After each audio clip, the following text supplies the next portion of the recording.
they have actually stolen Liverpool's judge for this game week. Arsenal said, Liverpool, if you man don't do it, we'll do it, no problem. Arsenal have beaten Newcastle in the last minute of the game, the last seconds of the game, it felt, away at St. James's Park. And that is Arsenal's biggest, hugest win in a very, very long time. And let me explain why. I spoke after the Bilbao game. You'd have seen on my short form or TikTok and on X as well. Make sure you follow me on all those platforms down at the bottom. You'd have seen me speak about how Arsenal still struggled with the mid-block. And I gave Mikel Arteta the blueprint on how he has to get rid of that mid-block problem. And the main key driver behind how he does that was playing Ebere Eze, I shouldn't say Eze, it's Eza, Ebere Eze centrally. He did that today. And it was different to almost Eze's role against City, even though it was similar setups they were playing against. Newcastle were even more resolute in how they compacted the midfield, and which was expected. Before this game, we would have known that these three here in midfield aren't as wide as they look to you on a screen. They're really compact in here. Really tight, Joe Linton, Tonali, and Guimaraes. You could throw a blanket over all three of them. And what Eze was doing so unbelievably well was two critical things. Picking up that ball on the half turn in between the defensive line and the midfield. So he's picking up the ball in very annoying areas around here and playing it off with 1-2 touches, getting out of there, showing good feet. Another thing he was doing is his proximity and how close he was to Viktor Gyökeres. Arsenal fans have spoken at length about why Gyökeres isn't getting goals. And it seems clear, as consensus by all of the Arsenal fans, they believe it is due to the fact that enough chances haven't been created for him. If you're playing against games like this, and this is why this game is so pivotal, this is the next big, huge task Arteta has to get this team over. And if he doesn't get them over this task, he will probably lose his job. Because you won't win a league title if you don't get over whatever is stopping you winning that title in seasons previous. What it was for Arsenal, and hence why my reaction post-City game was lenient, if you will, it's understanding that Arsenal struggled against mid-blocks. They didn't struggle against top six teams. They've got the best top six record we've seen in a very, very, very long time. So their main issue was games like away at St. James's Park, Craven Cottage, Vitality, just for a couple of examples. Even Selhurst Park to a certain level. These are the games that were going to decide whether Arsenal finish first or second this season. And they got over the line in this game. They started the game genuinely, I think that's the best, most fluid football I've seen Arsenal play in years. And I can't deny the effect of this guy playing in centrally and what that does to them. Because there was a blueprint in how to beat Newcastle. Someone showed us a blueprint in how to beat Newcastle. And it was by doing a couple of things. First of all, dominate the ball. Second of all, be very, very smooth in transition. And take advantage of your moments of momentum. You see, as Barcelona did so well in the Champions League. So that's really where Arsenal want to get to in terms of they want to dominate the ball, almost identical possession statistics. And they want to dominate the moments in which they have momentum in the game and make sure they are being decisive in front of goal. Arsenal started the game as it says about here, about the first half an hour of the game was unbelievable. One person who did struggle was Mosquera. We have to be honest, Mosquera did struggle. It's very tough for him. He's been getting a lot of praise, and I'm certainly think quite rightly so. He's been getting a lot of praise because he's been performing well. St. James's Park was a different level. And I tweeted actually at the time and during the game St. James's Park, when it's like that, is up there with the peaks of English football. Like, it's genuinely up there. Like, it's unbelievable. I've got the Barcelona fans saying that we don't have to deal with that. But do you know why it's the peak of English football? Because it's what English football is all about. It's the hitting the ball into the channels, winning the second balls, being more aggressive. And there most certainly is this narrative that Newcastle have built in their heads about Arsenal. And I'm sure vice versa, true as well. Newcastle have built this idea that to beat Arsenal, we have to bully Arsenal. And it's clear in what Arteta's been trying to do is that he wants to mitigate that being a problem. He doesn't want his team being bullied. So that's why he's bolstered his team up. That's why the defense is so good. That's why the midfield is so physical. That's why the front line is even looking much more physical.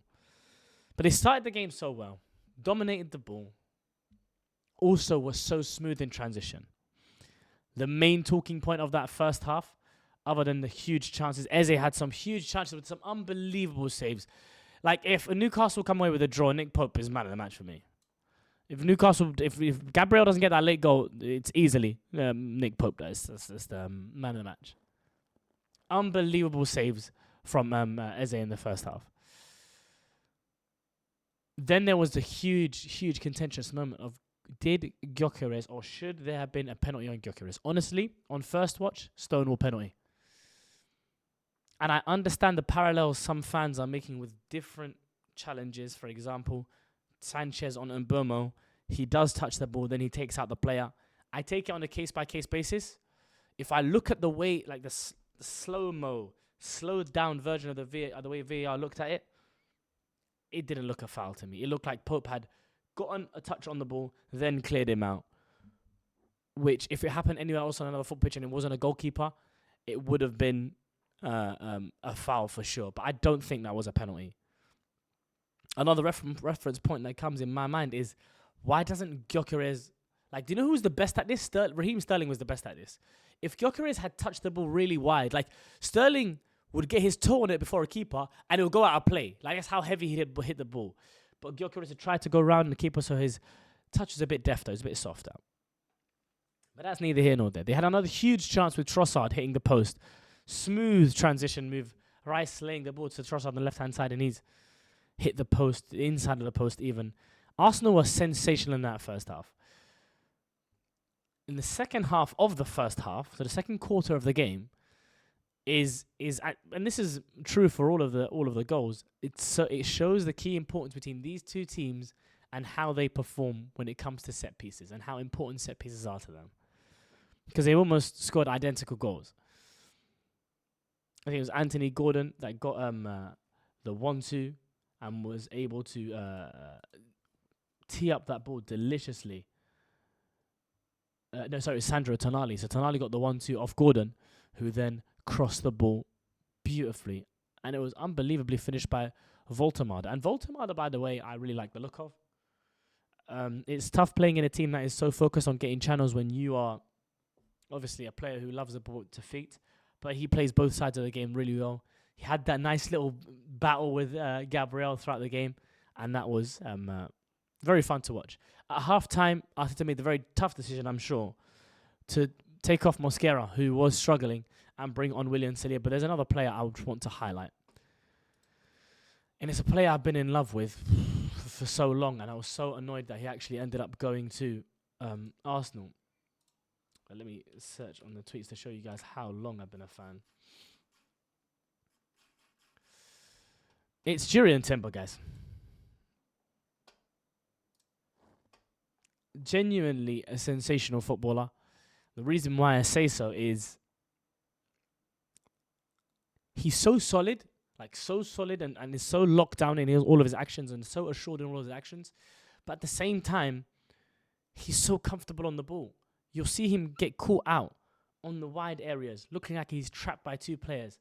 Fake shot, shimmy. There's one way he set Saka after going in between 2 or 3 players. He's unbelievable, Jurrien Timber.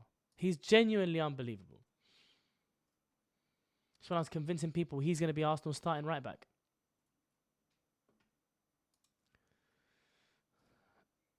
May 2023. 2022. Yeah, it's just a player I've been in love with for a long time. and I wanted him. I remember when he was pictured outside Wembley when United were in the FA Cup final against City. I want to say the first one that City won, and I was so convinced he'd join Man United. Alas, wasn't to be. But he's an unbelievable player. Then it gets towards, like, the most portion of that second half was about Arsenal gaining control and momentum of the game again. It's them trying to control the ball. And Newcastle are 1-0 up. So they're happy to defend. They are more than happy to defend their way throughout the second half. And then it comes down to, can Arsenal beat the low block? And I want to show you guys some of the tweets I was tweeting live throughout the game to give you guys an indication of where my head was at during this game. Yeah, so of the goal, by the way, the first goal, the Voltemade goal, is so avoidable, and this is probably why Mosquera ended up getting substituted.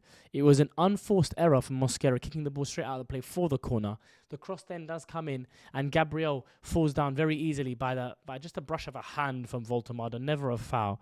And it was a really avoidable goal.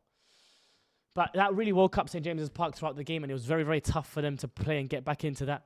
With the two midfields that those two teams are playing with the Tonali, Joe Linton, Gomes, Zubimendi, Rice, and Eze being almost in a front two, those group of five midfielders are battlers. All five of them are battlers. Maybe the two that aren't really... all three of the Newcastle ones are. Zubimendi is really the one that is not so much of a battler. But like Rice is a battler. Gomes, Tonali, Joe Linton, all battlers. So with those two midfields is going to be swings of momentum. And what they needed to do, what Arsenal needed to do, was stop that momentum swings from happening by controlling possession of the game. Eze, I'm sure at times is just because of his brilliance with the ball at his feet. This is the message at halftime to Arsenal. There's been so much good stuff in transition against the Brest defense. Eze is the key, like we've said he would be. Eze and Gyökeres being so close to each other is good profiling. Mosquera looks a bit shaken up by the atmosphere, but I wouldn't sub him personally because I think it would hurt him further. Arteta thought it was the right move anyway. The slickness and smoothness of attacking transition have been class. Just need to get more of a hold on the game. If it's end-to-end, it's in the favour of Newcastle. And in that second half, the message... They must have read my tweet because look at the difference in momentum here. Newcastle barely have big swings of momentum, whereas in the first half there's 3 or 4. Here it's just 1 or 2 maybe peaks of momentum. Arsenal dominate the second half, especially in terms of possession. And the new message to Newcastle was feed off the atmosphere. It's one of the best in Europe. Keep disrupting Arsenal possession. Lay traps for the likes of Rice and Zubimendi. Someone get your hands on Eze and don't lose him. That really was what Newcastle needed to do if they wanted to win. Set pieces win you the game, but they also could lose you the game. They ended up being what lost Newcastle the game. There was a moment where Eze had great feet, Zubimendi with a little chip over the top, and it looked like this is really what they've done in the summer. And it will be a really big positive for Arsenal that in the summer they have signed these players that can be the ones that solve their issue of mid-blocks, because that's what wins them the title, genuinely. And then there was a beautiful pass in which Eze, and this is what it combats what Arsenal fans talk about all the time when it comes to Victor Gyökeres. You say you want the reason he isn't getting goals because it's not being created for him. First of all, this is ridiculously poor. Victor Gyökeres had the least touches, 32, out of any outfield player to play 90 minutes.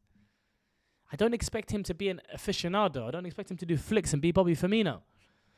But when the chance is created for you, the way Eze did create it for you, you have to punish. You have to punish. And he didn't do that in that case. Then came the unbelievable header from Marino and the substitutions from the two substitutions that I actually asked for in that moment in time were Martinelli and Marino. They ended up coming on. Martinelli came on and he came on for Saka. Marino came off for Calafiori. Arsenal went to a back three. Arteta really going for him, and I really like that as a statement of intent. He really went for that. This was the Saliba handball. Ended up not being a handball. And there was a lovely pass from Odegaard to the left-hand side for Lewis Skelly. But Arsenal most certainly, this is what the conclusion I've come to. Arsenal fully deserve that win.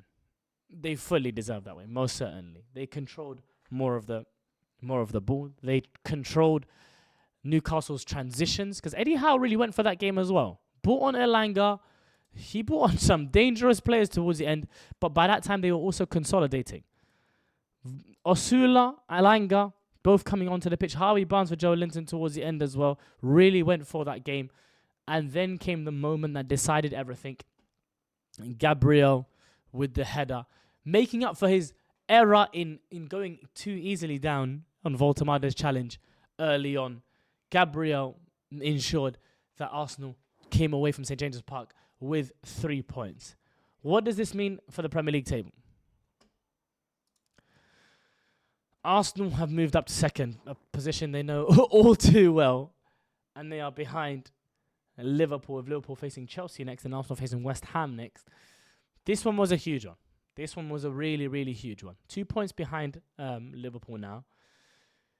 It really was a big type of game to come past. If we look at some of the fixtures that Arsenal have, Craven Cottage is going to be another one. It's been a banana peel at times. Stick to the Premier League. Crystal Palace, another potential banana peel. I expect wins against Brighton. I expect wins against Burnley. I expect wins against West Ham, regardless if they have a new coach or not. But this was a great indication and a blueprint for how Mikel Arteta should tackle the low block issue. Play Eze centrally. Play him close to your number 9. And just watch him paint the whole football pitch as he did today.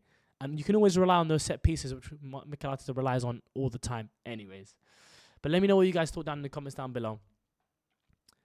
Let me know if you're enjoying the Arsenal commentary, enjoying the coverage of all of the games that we're doing so far this season. Let me know what else you want to see on the channel, and I'll catch you guys next time. Peace.